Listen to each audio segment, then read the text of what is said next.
Well, greetings, everyone, and welcome to a special online event today called Charge and the Chakras, the inner psychology of activating and harmonizing your life force. My name is Stephen Dinan. I'm the founder, president, and CEO of the Shift Network, and I'm really delighted to be with you here today, learning from one of my favorite people in the world. Her name is Anodea Judith, and she's renowned as a pioneer of the chakra system, really bridging the ancient yogic practices to Western practitioners and yogis and psychologists. And she's also built a new body of work on top of that to really help us understand how to work with our life force in new ways. We're going to be exploring the interface of these two today with Charge and the Chakras. And Anodea she's been writing and teaching about the chakra system for 40 years. She sold nearly 1 million books and DVDs over the years and really built a reputation as a top practical philosopher with quite a number of books. So her work is grounded in our bodies. They're also sophisticated around psychology and drawing from these ancient yogic sciences as well.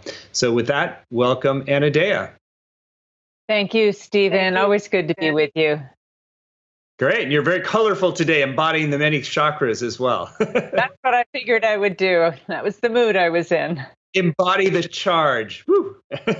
So let's. So we're going to have this time with Anodea. We'll have about an hour where we can really explore this very important subject that really helps you to work with your life force energy, so you can channel that for everything that you want to do with your life. And we'll also have a chance to go much deeper in an upcoming program called Mastering Your Charge. So we'll share a little bit about that towards the end of the hour. So Anodea, so you've spent these decades really being known as like the chakra expert. And so what really brought you to recognize the teachings and work with Charge as a sort of essential missing link that we need to study to optimize our energy system?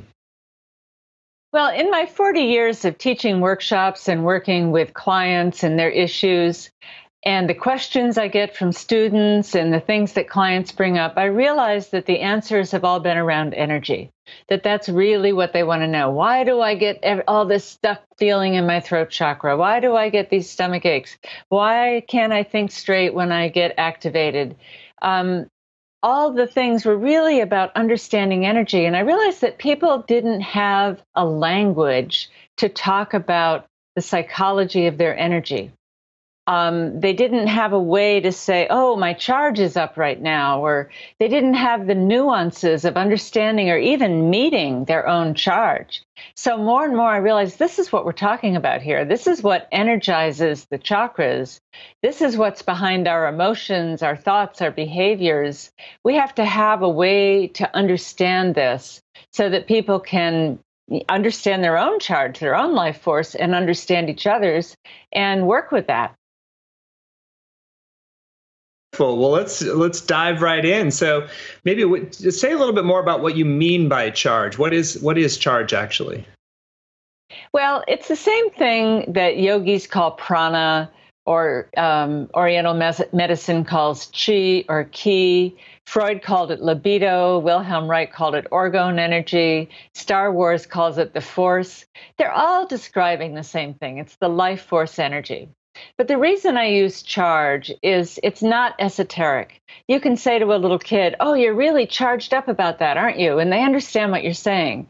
You wouldn't say you're really prana'd up, and that kid wouldn't understand. Or, as a therapist, I can say to someone, oh, you still have pretty big charge on your ex-husband, don't you? And the person knows immediately what I'm talking about. So that charge of energy is something we all feel, we can relate to. It has many forms, and I want to make it part of everyday conversation. How does this connect with some of the concepts people think of, more spiritual concepts like essence? Well, it really is your essence. I mean, it's what makes us alive. If you didn't have any charge, you'd be dead. And when it's not blocked, we are in pure essence, and pure essence is energy. Now, it takes form in the body, and it's governed by the thoughts and beliefs of the mind, but the experience we have in life is an energetic experience. And it's the experience that is our essence. It's that energy that we emanate when we meet someone. We say, oh, I really liked her essence. That is the energy. They're not liking your thoughts or your body so much. It's the energy that comes across. Mm-hmm. Yeah. So let's talk about. So a lot of times when you talk about charge, it has a somewhat negative connotation, like you have you've got a lot of charge on that. But you're really seeing charge as a positive generally. Well, I see charge as essentially neutral, like electricity. And electricity can light a lamp or it can electrocute someone. It depends on how it's used. So when charge comes into our system, it is literally charged with our thoughts and behaviors and programs. And, take the charge of anger, for example. Anger can be productive when you're setting boundaries or speaking up for something that matters, or anger can be destructive if it's rage or it's harming someone else. Our sadness can put us in touch or we can drown in it. Our fear can motivate us or it can paralyze us. So the charge is basically neutral, but I also see it as golden, something very precious. And some people think when the charge comes up, they have to block it and hold it in, not let that emotion out. While others think, oh, charge is up, I have to get rid of it. I have to have a full cry or I have to really get angry. And I'm teaching people something else, to harvest the charge so that you're neither suppressing it nor, foolishly spending it. And you get to harvest it into your tissues for more aliveness. And in that sense, it's very positive.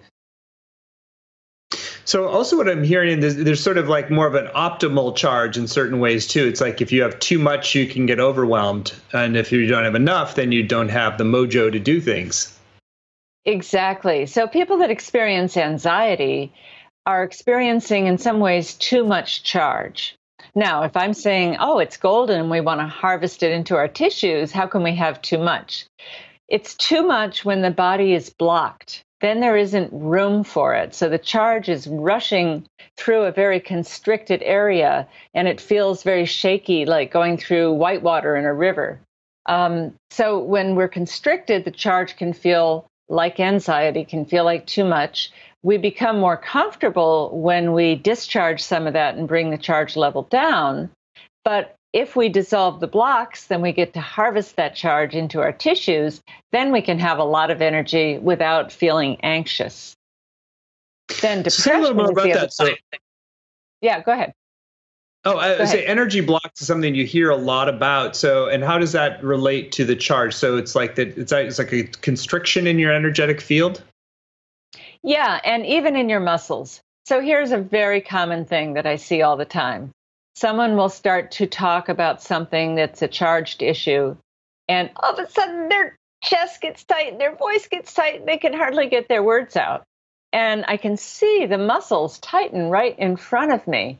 And it's an involuntary muscular contraction that actually constricts the energy.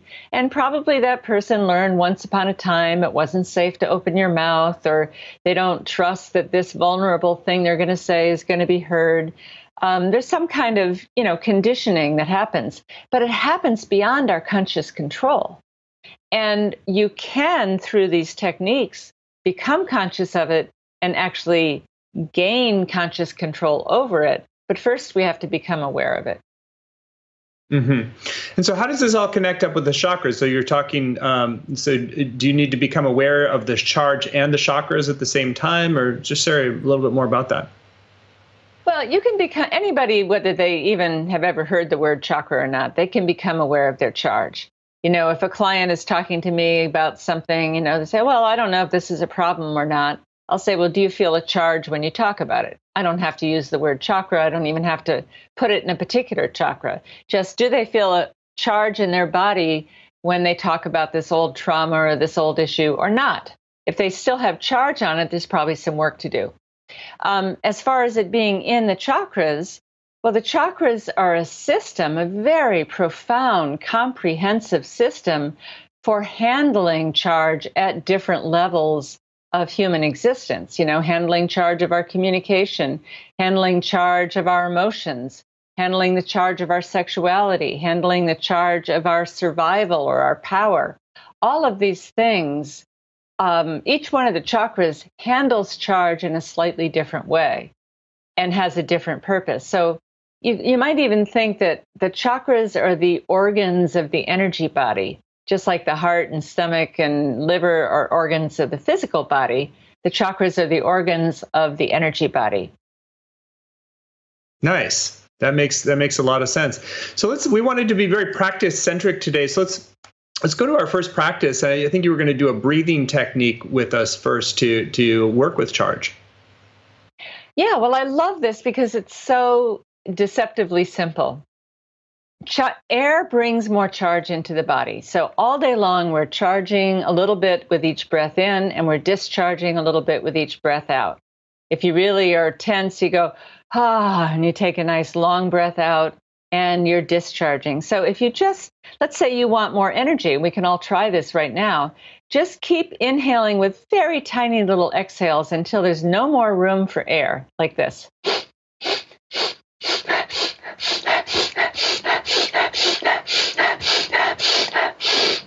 Till you have no more room for it, hold it a moment, and then slowly let it go. And in that simple practice, you should feel just a little more awake, a little more charged. Maybe have a slight bit of tingling in your body. Maybe you feel even a little bitty wave of dizziness. And that's charging up. And that will wake you up. And of course, you can do it more than one time. If we did it several times, we'd feel more of an effect. If you want to discharge, which means bring your energy down and come to a calmer place, like if you're nervous about something or you're feeling anxious, then it would be the opposite. Little inhales, long exhales. Even with a soft sound. And you can feel the charge level come right down.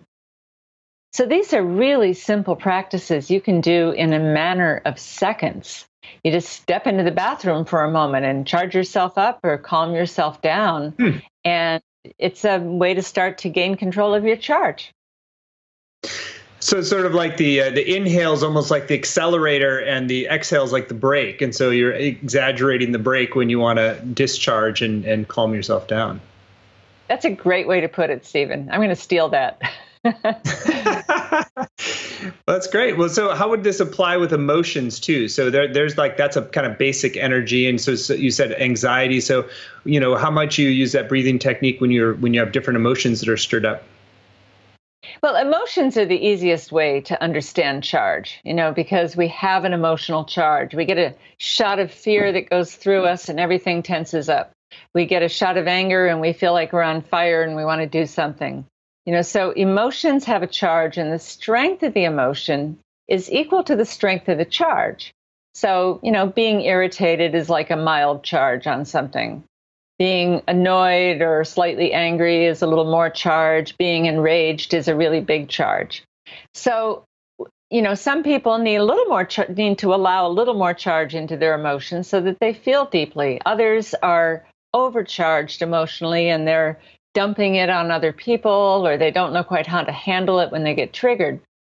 So most people, when that happens, they're focusing on the story of the emotion. Oh, you did this to me, or you weren't listening to me, or you cut me off, or whatever their story is.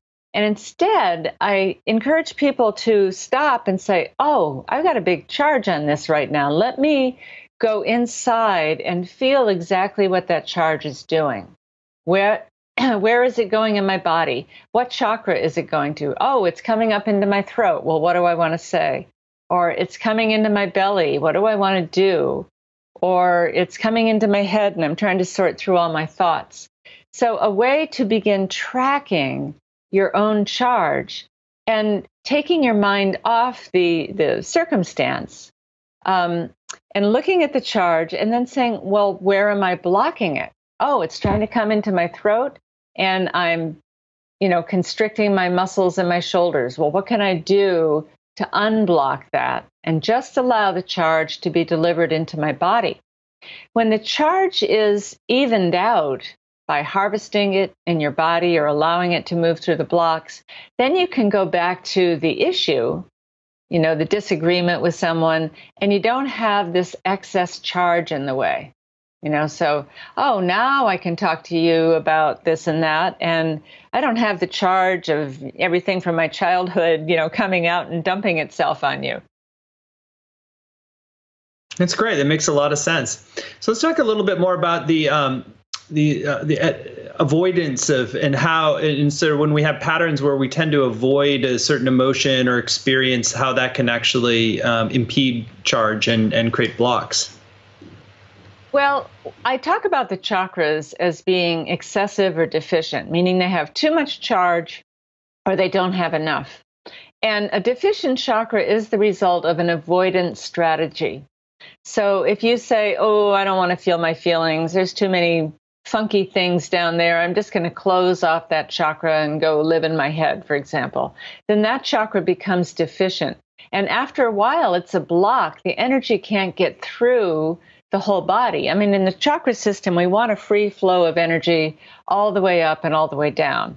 So if you have a constriction in your heart, then the energy of the lower chakras can't get to the upper chakras. And the energy of the upper chakras, which is your ideas and your vision and all that, can't get down into the lower chakras of manifestation. So anywhere there's a block, keeps that energy from passing through. So an avoidance strategy makes a very constricted chakra. And the body will even shape itself around that.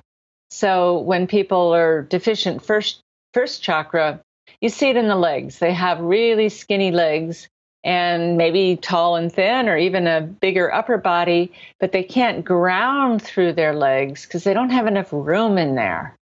So it can really even block the physical body. Interesting. Well, let's keep going. So I'm trying to think what would be the next best subject. I'll let you kind of drive. What do you want to share next about charge and chakras? Well, one thing I want to say is that, there's a lot of talk about the comfort zone.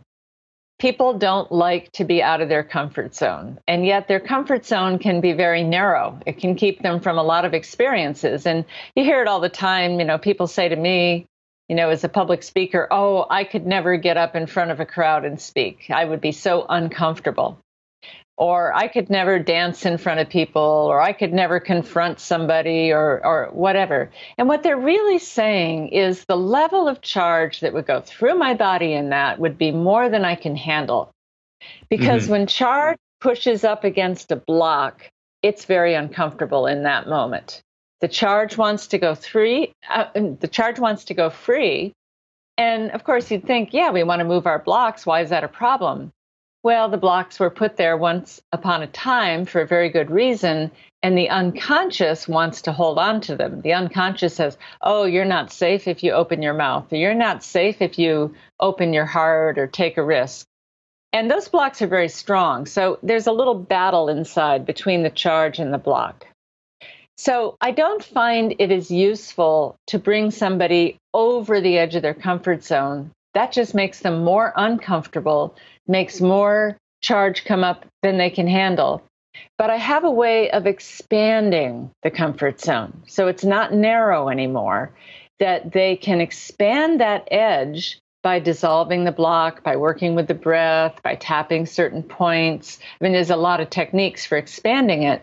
And when they expand it, they can have that amount of charge and it's no longer uncomfortable. So then they can get up in front of a crowd and speak, and they're not uncomfortable. Makes a lot of sense. Yeah. So in some extent, what we're doing is we're enhancing, like by opening all these areas of our body, we're creating just a bigger capacity to move and comfort with moving charge in our whole system, because we're kind of only as able to move as much charge as our weakest links, it sounds like. Yeah, that's right. And we want to be able to handle a good amount of charge. I mean, anybody who handles complexity in their life, like you being the CEO of a large company, you couldn't do that if you didn't have a fair amount of charge to work with. And I'll bet there's days when you feel really tired, you come back from a trip or a conference and you're really tired, and it's sort of, you probably might even feel overwhelmed sometimes. Because if we don't have the energy to meet the demands of our life, we feel overwhelmed. And so we need to get more energy if that's the case. Mm-hmm. Are there specific ways that each chakra gets blocked or inhibits the flow of charge, or anything that you want to share just in terms of the different levels there? Absolutely, sure. Well, let's just take the first chakra, which is oriented to our survival instincts. Basically, when survival is threatened, someone goes biologically into a kind of fight or flight response. And there's a lot of things that happen physiologically when that gets triggered. But the short answer about that is that you flood with charge so that you can either run away or you can fight off your attacker. Now, if you can't do either one of those, like a little child that is getting hit by his dad, he knows there's no place to run to, and he knows, he better not talk back or he'll get in more trouble, then that charge can't be spent the way it's meant to be, running away or fighting. And instead it freezes. And it freezes in particular chakras. It freezes in different parts of the body. You can have your emotions frozen and then you can't access them anymore. Your thoughts can freeze and you can't think straight. You try to think through something and you just can't. Your throat could freeze and you can't get a word out. Your legs can freeze and they're like rooted to the spot. And when your legs freeze, the muscles stay in a chronic contraction and they don't allow the energy to move through into the ground, which is where we feel our safety and security. So that's just one example of the first chakra. And so how could maybe do a quick diagnostic of where you might, like what issues might be a reflection of a block or a constriction around the charge in different chakras? Yeah, well, in the second chakra, could be a block in your emotions, could also be a block in your sexuality. Both of those require a free flow of charge. So if we're constantly blocking our emotions, I'm not going to feel that, I'm not going to feel that, I'm going to stuff that down, we constrict the area around the second chakra, which is the hips, the sacrum, the abdomen, the sexual organs, and that can even affect your sex life. So then when you want to open it up and have fun, that habit is so constricted, you can't really feel very much through that chakra or through that part of your body. And so, or we can get an overload of emotions. There's so much stored in there that the belly starts to protrude, the low back starts to ache. There's many different symptoms that people get when the second chakra energy is blocked. In third chakra, third chakra is energy itself. It's the element fire. So we want to have enough fire to have our get up and go. We don't want to have so much fire that we burn out. We want to have an appropriate amount. And we can get blocked in either way. We can get blocked in the fight response so that we're just fighting and going all the time and we don't know how to relax and be still. Or we can get stuck in the kind of shut-off place. Oh, it's not safe to do anything. I'm just going to be passive and sit back and, not take my power. And, the extreme of that would be being a victim or blaming everybody else and not taking responsibility. In the heart, well, we know that it's scary to open the heart, but, some people are like, oh, all the time people write to me and say, how do I open my heart? How do I open my heart? Well, what does that mean to have an open heart? What does that feel like? Well, we're allowing the charge of love to freely flow through, knowing that there's enough to let it out, let it in, and really be able to open our heart and, embrace the charge of another person. In the fifth chakra, it would be the charge of our communication. And we both take charge in from communication.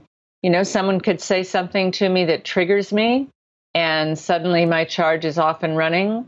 Or I could discharge by speaking something that was deep in my heart and soul. We get charged and discharged through conversation. And if that's blocked, it can be difficult to communicate, or we're so full of what we're thinking that we're not really listening to the other person, or we're, so busy discharging through our communication that nobody can get a word in edgewise. And this is one thing I say to people, if you're in an argument with someone and that person is discharging and they're in they're letting it out, whether they're crying or they're yelling or whatever, you're not going to get a word in edgewise because they're discharging. And when somebody is in a full discharge, nothing can get in. So I advise people to just kind of turn sideways so you're not taking that energy right into your chakras and just let them blow until they're done. Let it go until the charge level is back down. And you can kind of feel it in the room when that happens. The torrent of words slows down, there's a breath in there. And then, of course, ideally, you do some active listening of what they just said. So I hear you're really upset about this, or you were really bothered by that. And then in that, you can get your own, you can say something when the charge level is down. And I think it's the same way with children. Parents want to yell at their children when they're discharging and say, stop that. And the children can't listen in that moment. They have to discharge first, and then they can hear what the parent has to say. That's really interesting about the turning sideways as well. Are there other things to do to protect your own energy field? Because if people discharge at you, oftentimes it can be very wounding or traumatizing for folks too. Because oftentimes people will say particularly not very nice things at that time. So anything else that just in terms of managing your own charge so that when somebody is discharging that you can navigate that well? Yeah, I think, this turning sideways, you don't even have to do it physically. You can kind of imagine yourself doing it. Putting a little protection out in front of your chakras. Sometimes you could visualize a little wall of mirrors or something that just kind of reflects it back. And if I'm in that situation, I try to ground and just really run my own energy so that anything that is getting in, I'm letting it go down into my ground. I'm just sending it right down like a lightning rod would send excess electricity down from a barn. It's the same way in my ground. I'm just sending it all down so that if it does get in, I'm not keeping it. Because that energy is toxic. For people who aren't as familiar, maybe you could explain a little bit more what you do when you ground. I know that, the working with your legs is really important for grounding, right? Yeah, and I've learned to run energy through my legs, and I have several exercises for that. The simplest is just to stand with your feet shoulder width apart, your heels slightly out from your toes. Inhale and bend your knees a little bit. Exhale and press down and out with your feet. And even if you're not even bending and straightening with your breath, if you just press down and out with your feet, you feel your ground get more solid. You feel your base kind of just solid up. And you can move energy down through your legs. If it's too much, you can kick your legs out, you can stomp your feet, and you can discharge through that. Mm-hmm. Yeah, so it sounds like having that grounding cord is also really, so not just removing the blocks in your system, but being able to really ground effectively allows you to have more charge moving through. Absolutely. It's just like if you're using a power tool, like a skill saw or something, you always have a plug that has a little grounding, a 3-prong plug. So there's a grounding circuit. If you just plug in a lamp, you don't need that. But if you're really running big energy, you need a grounding circuit. Well, I think this would be a great time to go to a next practice. So I know you had a morning practice that you were wanting to share with folks about how to create a really sustained energy throughout the day. Yeah. So first of all, you just want to shake out, bounce up and down on your heels, on your knees, shake your arms out, shake your head, get all that loose cobwebs, that just, from being still all night in your sleep, just shake that out. And then do a little bit of that breathing, that inhale, really bring your breath in, hold it for a moment. Imagine that going through the charge.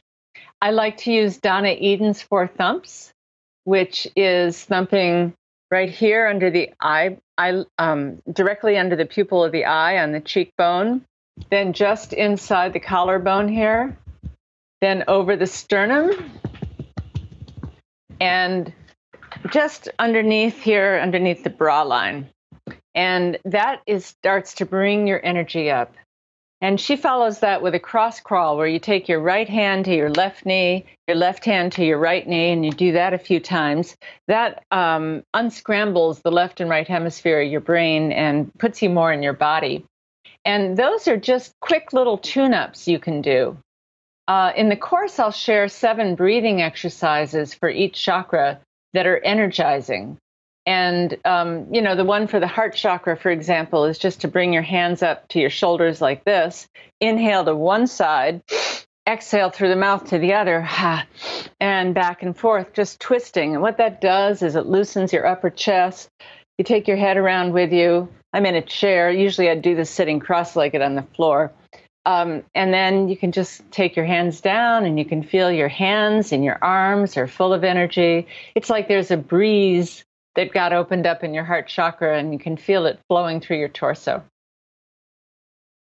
Beautiful. And so you do that every morning or at different times during the day? You could do it any time in the day that you just need a pick-me-up. If you have time, you can go through all 7 of these movements and you can feel the charge build up from the base of your spine all the way up to the crown of your head. That's great. So when you're building it through all of the chakras, is that important to kind of create like a circuit or a flow through all the chakras? Yeah, I like to do it before I do yoga because I have then the charge loose to work with, and then I go into my yoga practice, and I'm channeling it into different parts of my body. I'll do a chair pose and put it in my legs, or I'll do a downward dog and get it in my arms. I'll open my hips or strengthen my belly or whatever I'm doing in yoga. I'm aware of moving the charge into that part of the body, which I think is part of what yoga was designed to do, to move energy through what in yoga they call nadis. It's sort of like meridians in Chinese medicine. They're subtle currents through which the prana travels. So yoga is to purify the nadis so the prana can travel through, and the energy can flow to the ocean of bliss. The rivers of prana can flow to the ocean of bliss. Beautiful. That certainly is very alluring, the ocean of bliss. Let's talk a little bit more about the psychology of all this. So how do our beliefs and how do we start to shift the kind of beliefs and underpinning ways that we're operating our consciousness to enhance this work with charge? Well, here's the thing. We're born with a huge amount of charge in a little tiny body. And anybody can just be around children. And I know you've got a little one right now, Stephen, full of energy, right? Absolutely. Yeah. And so, that's normal. And as we grow up and learn to talk and get socialized, we get commands from our parents, and you can't help this. We're in the grocery store, be quiet. We're in church, you got to be still, go to school, sit still, do what you're told. Other kids get told you're too emotional or you're crying all the time, or, just we're told in so many ways to block our charge, essentially. Now, a certain amount of that is, you can't help it. We're in a civilized world where we do live in apartment buildings and we do go to the grocery store and we do go to school and we have to learn some impulse control. But it can become even deeper when, let's say, you're in a family that's very volatile and there's a lot of charge flying around. The parents are fighting, or there's alcohol, or there's just a lot of kids are competing. Then there's a lot of charge in that environment. And a little child is taking that into her body. So often I see when someone had to sit on a lot of charge that they couldn't release, they have to make a big body in order to hold that. Because the body is, you can think of the body as a battery for stored charge. So if you have to store a lot of it, you need a big battery. And then when they try to lose weight, they don't feel good and they feel anxious because they haven't learned how to discharge that. Or someone would say, I don't want to store this energy in me. I'm just going to block up my body and be very constricted and thin. And thin bodies can't handle charge very well. They charge up easily, but they have no place to put it. So they get overcharged easily. So, whatever we had to deal with, we dealt with that by either increasing our charge or decreasing it. And that could be in different chakras. We did, either talked a lot, or we were really quiet, or we took action and went into fight, or we went passive, or, we were the center of everything and wanted to be helpful and, sort of an excessive heart chakra, or we isolated and just hid off to the side, deficient heart chakra. So our strategies to compensate or avoid around the wounds that we got created holding patterns in our charge. that then actually get lodged into the body. They even shape the body because they happen while we're still growing our body. So there's a lot to undo there. Yeah. Yeah. So there's a lot of patterns to undo. And so as you're basically taking in these patterns, then we create belief systems and ideas and ideologies that reinforce them and then keep that same pattern in place, I would imagine. Absolutely. We say, oh, well, see, it wasn't safe to open my mouth. I opened my mouth and I lost it and I, dumped all over somebody and I said something I regret. And so it's not safe to open my mouth. So I'm going to even block it more. And then more charge builds up behind that block and it becomes a vicious circle. So we have to, defenses are really holding the charge back in some way. Yeah. So it sounds like there's different layers of undoing this. Is it important that you work on both the psychological as well as the kind of physical, energetic level? So it's like, can you just do the breath practices or do you have to understand a bit more about what you're also unblocking and opening up? Well, as a psychologist, I certainly believe it's important to do the psychological work too. I mean, you can do the breath practice and you'll feel more energy. Now, is that going to make it different next time your boyfriend or girlfriend triggers you with something they say? Not necessarily. But when you do get triggered, you may have a practice to fall back on so that you don't go into the old pattern and say something you regret or just clam up and go away. Whatever your pattern is, you say, oh, let me just feel my charge. And in fact, I'm going to talk about charge in relationship because that's a major place where it plays out between two people. In a relationship, we want to have enough charge to keep the attraction strong and juicy.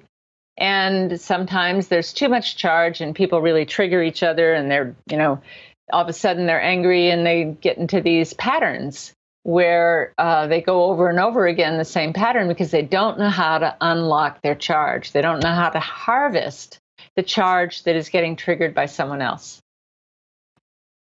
Mm-hmm. Great.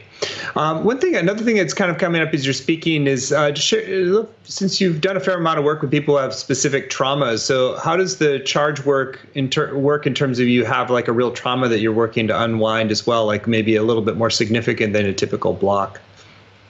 Yeah. So trauma will create what they call a trauma vortex, which is like a packet of frozen energy in some part of the body or psyche. And that energy vortex is frozen at a very high charge level because when something is happening to you that's horrible that you can't stop it, biologically your body will just fill with charge and if it can't discharge it, it freezes. It even hits a part of the brain that puts the body into a kind of shutdown. But that means the charge doesn't get released. It goes underground. And sometimes I think it can turn into cancers, but, that's just an anecdotal kind of thing where I see it that often related to traumas that haven't been released. But when you work with trauma, because it's high charge, it's like dynamite. You don't want to just go in there and blow it up, And some therapists who are not familiar with trauma, they'll say, oh, yeah, let's just get all this out, pound and scream and yell and let it all out. And that can be re-traumatizing because there's too much charge in there. You're not keeping the person safe. So when there's trauma, you have to release the charge in small, discrete packets, sort of like a pressure cooker. Before you open the pressure cooker, you take the little valve at top and you bleed off a little. And then you bleed off a little more. And then you bleed off a little more. And I found if you do that, then you can neutralize the charge so that you can open the pressure cooker or walk right through the heart of the trauma without the person becoming emotionally overwhelmed or energetically overwhelmed. And that has a stronger and more long-lasting healing effect. That's a really interesting set of insights. Yeah, it's like the metaphor as well as like the pressure cooker letting the pressure steam off as well. One of the things we talked about in describing today's call was the idea of harmonizing your life force. So it's like, so how do you start to piece this all together so that there's a harmonization of different levels of chakras, different energies in your body that just feels like it's kind of in a nice balanced flow all the time? Well, when one chakra is blocked, let's say it's constricted and it goes deficient, another one will make up for it. And, the chakras are described as wheels that are spinning, spinning spheres of energy. And just think of your washing machine, your clothes washer, when the spin cycle is off balance. It's really, it makes a lot of noise, and the machine will shake back and forth, and sometimes it'll even stop or get hung up. Well, that happens when our chakras are off balance. We're on a faulty spin cycle, so to speak.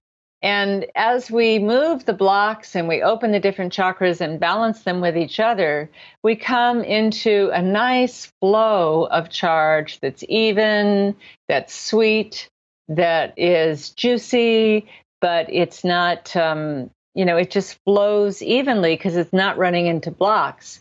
And that's really a harmonic way to be. And then we feel in harmony with the charge all around us, because everything in life is energy. Everything in life is full of charge.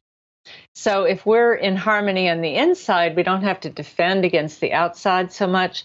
We can accept, we can take in, we can give out.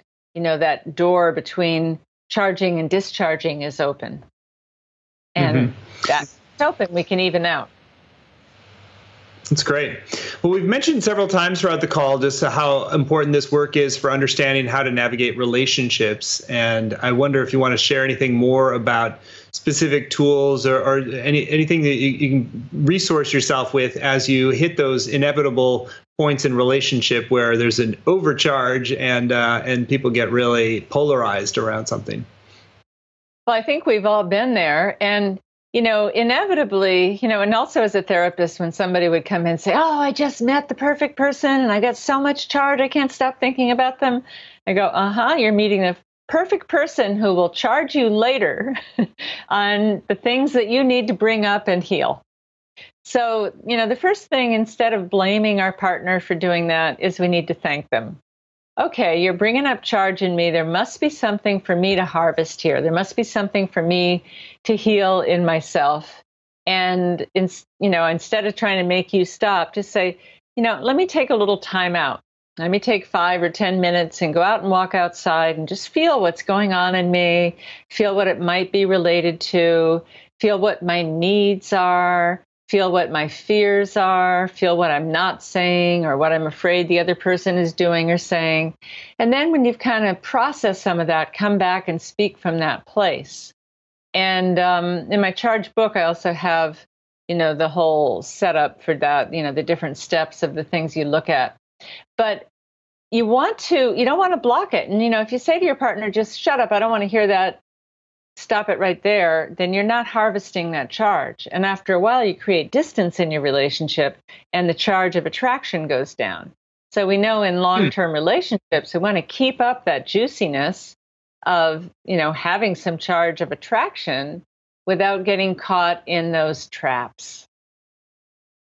Kind of gives a new meaning to this whole, like when people have a fight and then have really juicy time afterwards. It's sort of like there's a discharging that sometimes is necessary to kind of get things flowing again.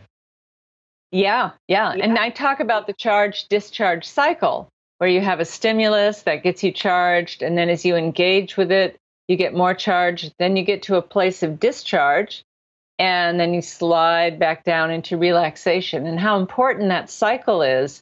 And to be able to go through the whole cycle, with consciousness. So a good therapy session would follow that pattern. A good workshop would. Sexuality follows that. A yoga class follows that. You go to a peak pose and then you wind down with cooling poses and you take shavasana for your relaxation. So life kind of has that, but according to our blocks, we distort that pattern. So we're not allowed to discharge, or we don't let ourselves charge up, or we discharge, but we don't relax afterwards. And so in those ways, our charge becomes imbalanced as well. Great. Well, Anodea, you clearly have so much encyclopedia of wisdom in this area. I want to give a chance for people to learn about going further with you in this work, which is really so essential. So I think you've covered a very full gamut already in today's hour about all the ways in which this can benefit our lives and open up our energy field and smooth out relationships and really allow us to access more of our creative gifts. So let's talk about your upcoming program. So first of all, this is a new program called Mastering Your Charge, the inner psychology of igniting, liberating, and harmonizing your full life force. And you can find it at masteringyourcharge.com. Again, that's masteringyourcharge.com. This is a 7-week program, and it really builds. It takes a lot. We had originally done a more advanced curriculum. It was over, I think, 7 months, and we realized this was such important work that we wanted to be able to give you the essence of many of the practices and insights in a shorter period of time, so that you could really jump in and get so many of the benefits in a shorter time of just 7 weeks. So, Anodea, I'd love for you to share about the Mastering Your Charge program and what you're excited to share and how it's going to benefit folks, and then we can give a tour of the modules.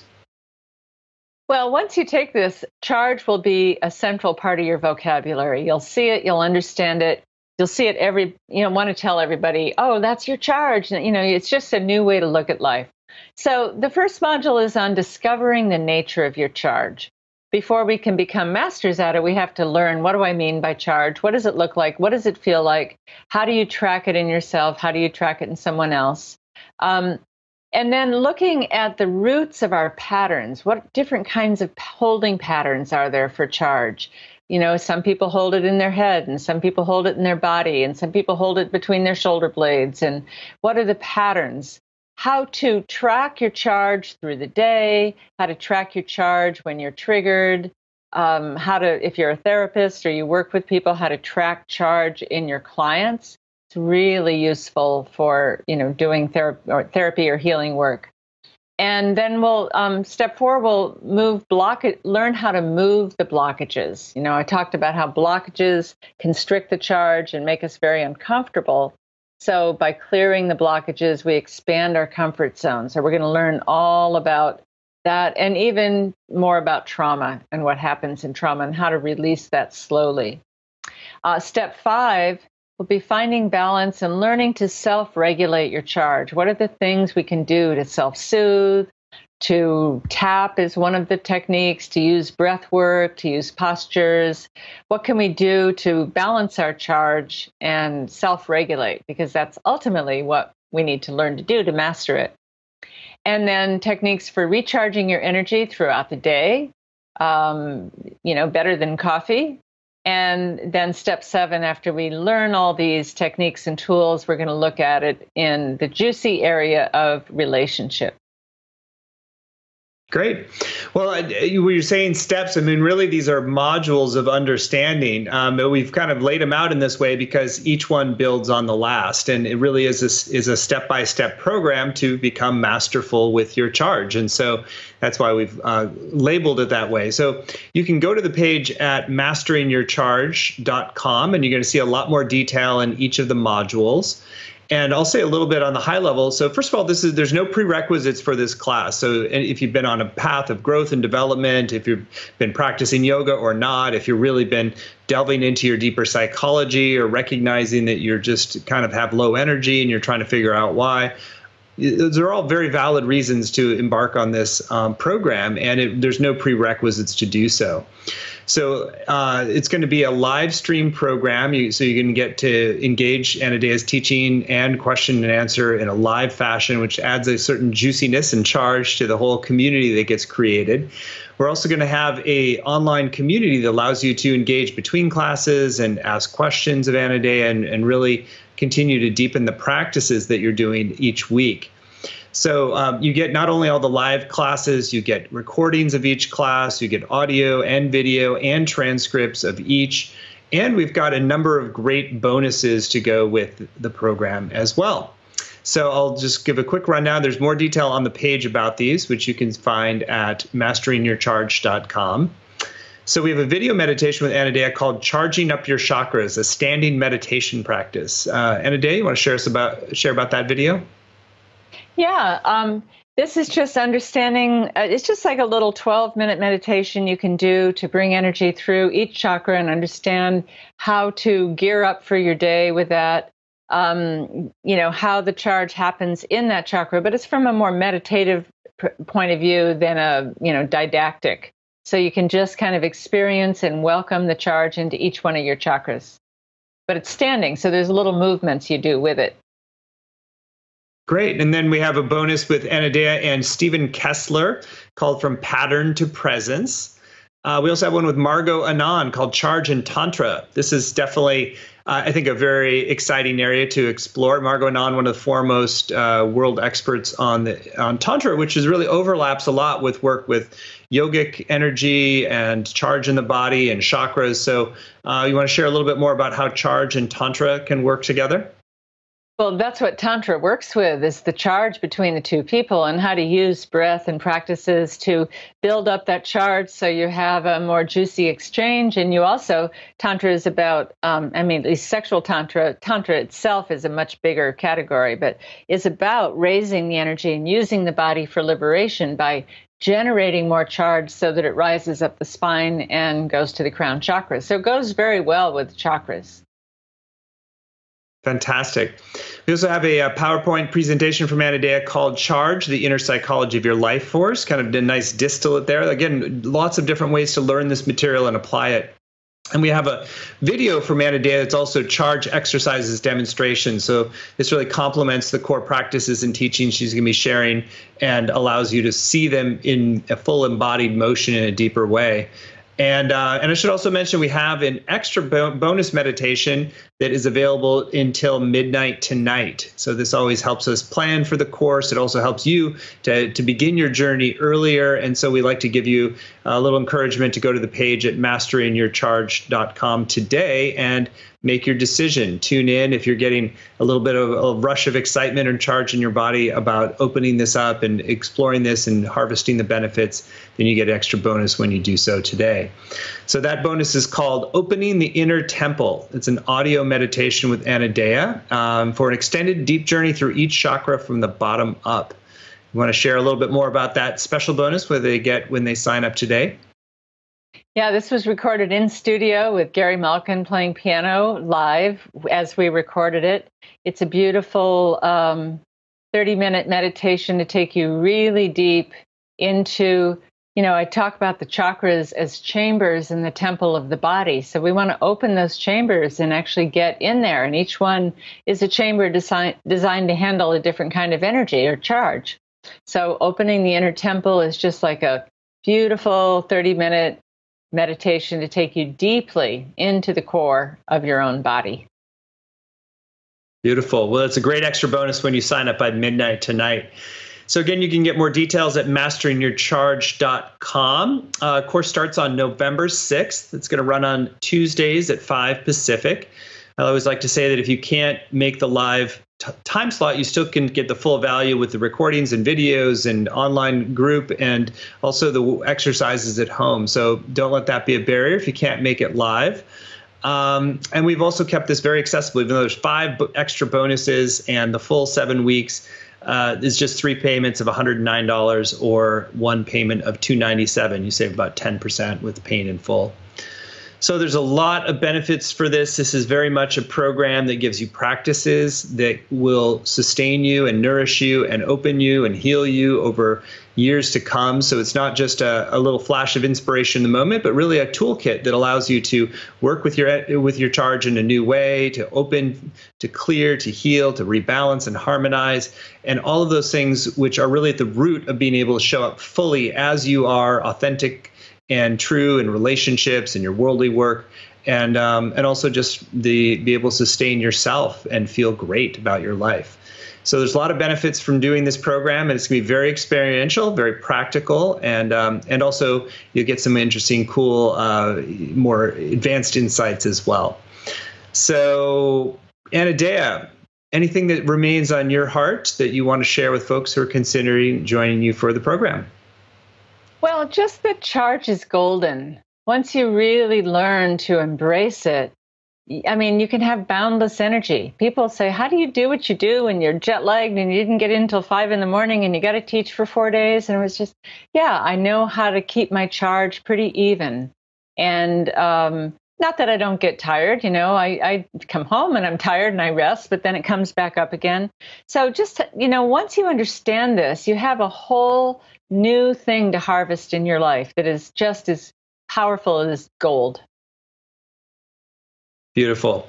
Well, you are definitely a living embodiment of these practices and teachings, and I know there's a good reason why you've sold so many books and DVDs, because you really pour yourself and your wisdom and your life experience into helping people awaken and heal and transform and really ultimately create heaven on earth, which I know is your ultimate goal. So thank you for this. Thank you for this addition to. Thank you for this addition to your teaching body of work. And I know people are going to be in for a really great journey that's super helpful and very practical when they join you for Mastering Your Charge. So again, you can, if you're watching, you can go to masteringyourcharge.com. You get all the details. There's more details on the modules. You can read testimonials from previous graduates of Anodea's programs and really see if this is indeed the right next step for you. And we hope it is. So masteringyourcharge.com, and you get the extra bonus of the Opening the Inner Temple audio meditation with Anodea when you sign up by midnight tonight. So thank you, Anodea, illuminating as always. Thank you all for joining us. Let's go forth more charged up and more activated and harmonized in our being so that we can show up fully as who we are. Many blessings, and thank you all. Namaste. Namaste.